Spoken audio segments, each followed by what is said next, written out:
Jajaran unit Pidum Polresta Palembang meringkus 2 terduga pelaku penyerangan dan pencurian handphone dalam aksi sweeping terhadap driver online pada Senin lalu. Kedua tersangka adalah Wahyudi yang ditangkap saat mangkal di Jalan Merdeka Palembang dan Agus yang diringkus beberapa saat kemudian.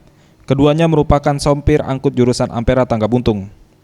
Dari pengakuan kedua tersangka, aksi sweeping tersebut dilakukan karena diajak teman sesama sopir. Dan pada saat aksi sweeping dilakukan, kedua tersangka ikut melakukan aksi perusakan mobil taksi online yang tengah melintas di Jalan Talang Kerangga dan depan DPRD Sumatera Selatan, serta mengambil HP korban yang kebetulan tergeletak di jok mobil.